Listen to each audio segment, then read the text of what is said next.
Oke, sahabat YouTube, info terkini tahun 2020 itu perkiraan untuk saudara-saudara kita di Saudi sekitar 9.000 real, apalagi sekarang Covid bisa lebih 9.000 kali 3.500 saja udah hampir 30 juta sama dengan di kita. Dulu saya hanya 2.500, sekitar 8 juta. Ini info terkini. Jadi perbedaannya sudah sama dengan di kita, biaya untuk haji. Oke, kembali lagi di channel Abdul Muhid. Di sini akan menjelaskan pengalaman ketika di Saudi. Niatnya waktu pertama kali bekerja itu untuk ibadah. Jadi jelas memang innamal a'malu binniyat. Setiap sesuatu itu tergantung kepada niatnya. Kita niat untuk bekerja untuk ibadah. Kita niat bekerja untuk ibadah, mendapatkan ibadah, pahala dari Allah Subhanahu wa taala, dan kita mendapatkan uang. Dan itu salah satu niat.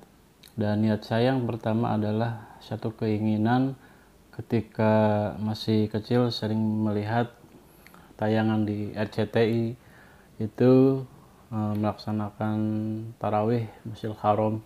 Waduh, bagaimana ya, enak bisa ibadah seperti itu terinspirasi.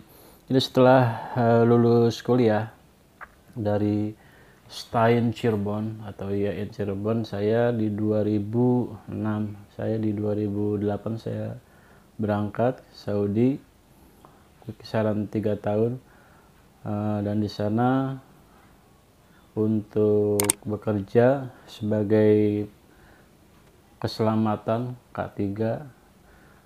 Di sana banyak orang-orang Indonesia. Kita memberikan pengarahan kepada orang-orang kita dan juga tim yang lain. Banyak saudara-saudara kita dari India, Pakistan, Bangladesh untuk bekerja dari divisi scaffolding, pemasang scaffolding biasanya dari orang-orang Nepal, dan juga untuk set metal fitter. Jadi di situ di area kilang di Saudi Aramco, Saudi Kayan, Phenolic, dan project-project lainnya di situ untuk insulation, pipa dingin dan pipa panas. Di situ banyak orang-orang kita set metal fitter. Saya mengarahkan tentang keselamatan kerja. Dan saya belum ada pengalaman waktu di Indo. Untuk bekerja saya di training, ini sistemnya, keselamatan kerjanya, dan diimplementasikan di lapangan. Jangan sampai terjadi kecelakaan. Selanjutnya untuk cuaca lumayan 40 derajat Celcius panasnya, dan untuk dingin jadi ada dua cuaca dingin dan cuaca panas.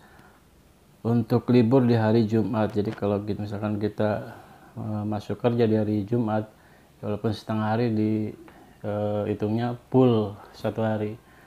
Ataupun di bulan puasa kita tidak libur, kita tetap masuk, itu setengah hari untuk muslim, dan untuk non muslim itu full sampai sore. Di situ ada beberapa yang saya perhatikan di Saudi itu. Dari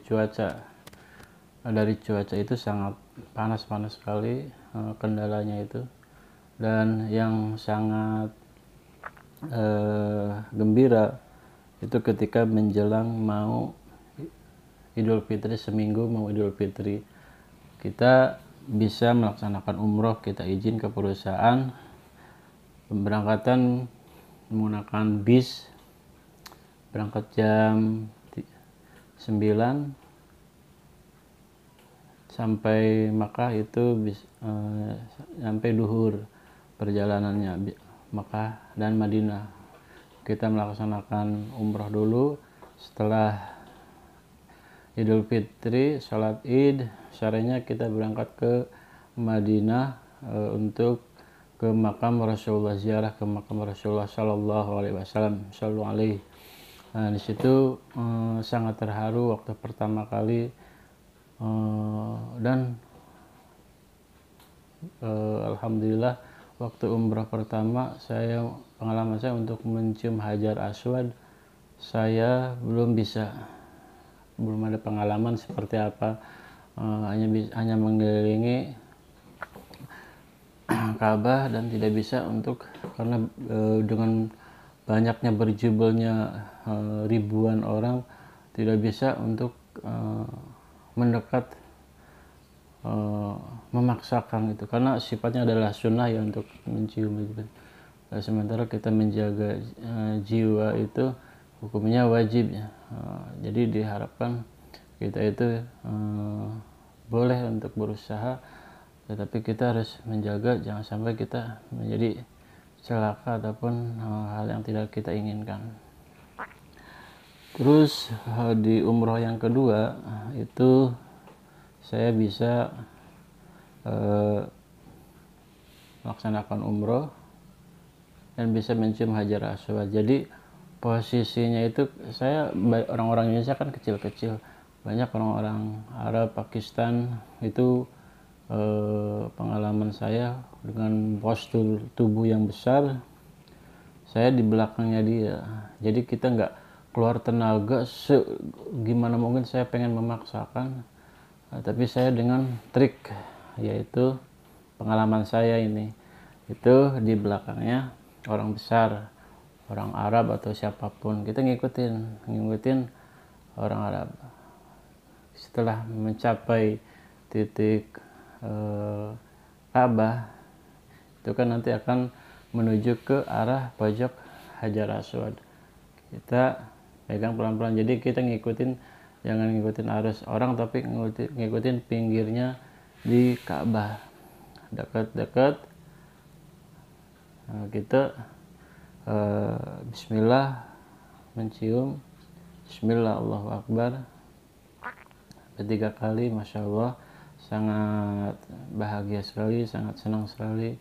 Dan ketika masuk susah, keluar pun susah. Artinya karena beribu-ribu orang itu, Masya Allah, semuanya adalah satu kenikmatan yang terbesar dalam hidup, yaitu bisa mencium Hajar Aswad, bisa beribadah umroh. Itu saya bisa mencium sampai saya puyeng, saya lari cari air jam-jam saya minum, itu segar lagi. Ini yang menjadi trik pengalaman saya. Tapi ya karena banyak sekali setelah biasanya di Makkah itu yang meninggal apakah karena desak-desakan atau gimana, biasanya setelah melaksanakan sholat itu banyak yang meninggal, apakah dari kegenjat atau faktor usia atau apa, itu semuanya minallah, sudah ditakdirkan dari Allah. Banyak seperti itu. Itulah pengalaman ketika umroh. Dan ketika umroh ada pengalaman lagi, saya setelah sholat subuh, saya keluar pintu dengan teman saya bertiga, tapi tiba-tiba ada yang melempar batu ke arah kita. Nggak tahu siapa yang menjadi target, tapi ke arah kita. Itu anak Arab ya, dari bapaknya sendiri melarang, nggak boleh seperti itu. Tapi ya itulah, semua kesalahan ataupun dosa atau apapun itu akan ditampakkan. Banyak cerita-cerita yang kita di luar dari nalar kita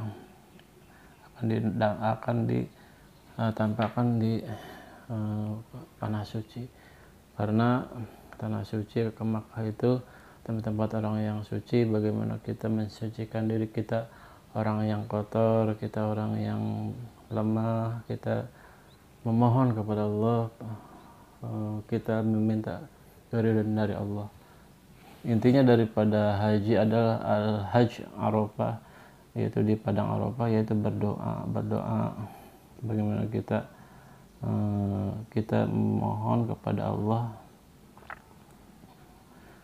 ampunan dari segala dosa, memohon keridhaan dari Allah Subhanahu wa taala. Itulah perjalanan ketika umrah dengan haji selama 3 tahun itu, 3 kali umrah dan 1 kali haji karena ada kesempatan.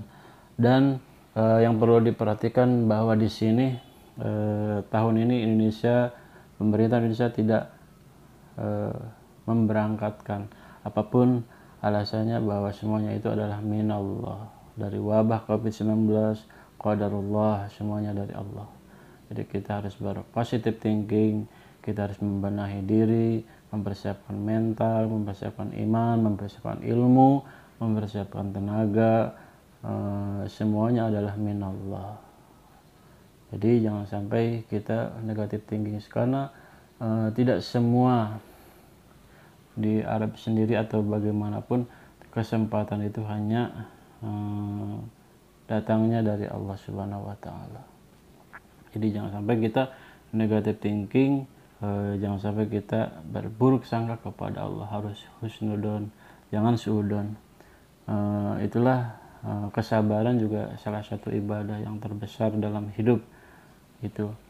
Dan di sini yang harus diperhatikan adalah bagaimana kita beribadah di Makkah dan di Madinah untuk mempersiapkannya. Mungkin dari bapak-bapak ataupun ibu-ibu yang sudah tua, yang punya penyakit apapun, asma atau apa, harus membawa obat bawaan dari Indonesia, karena akan kesulitan ketika kita di sana untuk menyesuaikan, karena dari cuaca panas, karena di bulan Juni Juli itu panas, tapi kadang-kadang juga itu akan berubah hujan sampai kebanjiran dan sebagainya untuk tahun kemarin. Dan di Indonesia itu kita harus mempersiapkan,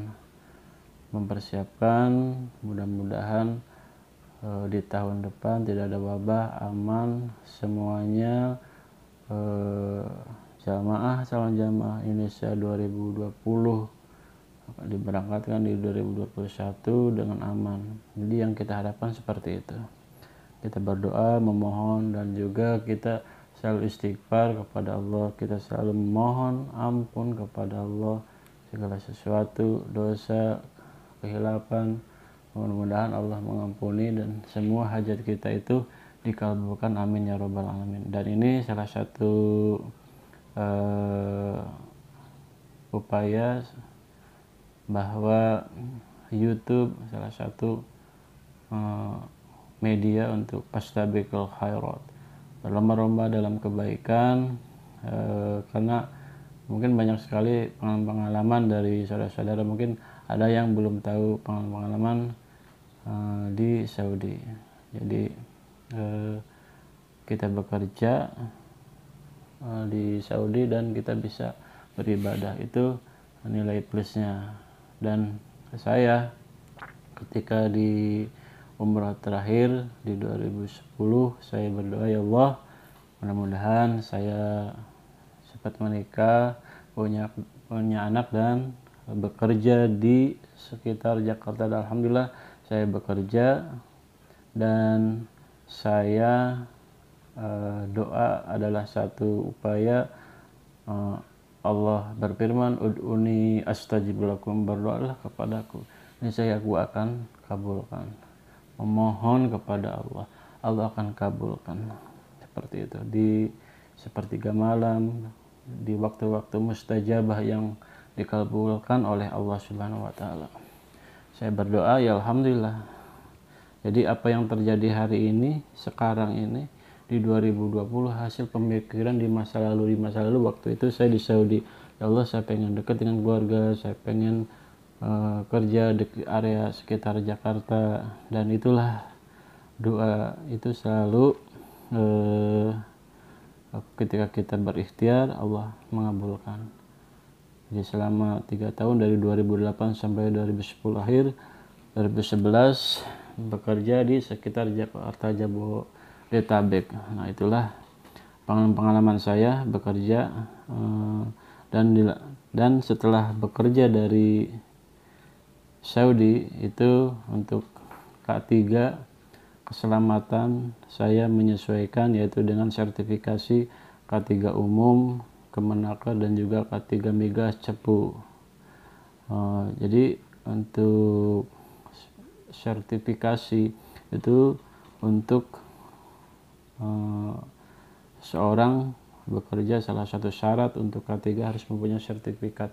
Di semua perusahaan itu khususnya untuk safety harus punya sertifikat yang melalui Depnaker ataupun Migas, seperti itu. Ya, itulah pengalaman saya di Saudi, dan juga setelah dari Saudi saya ke Indonesia, saya bekerja di Jabodetabek untuk keluarga, tidak ikut ke Jakarta tapi di kampung. Dan itulah salah satu pengalaman saya. Kurang lebihnya mohon maaf, terima kasih, dan nantikan video-video selanjutnya. Untuk tonton terus, like dan subscribe.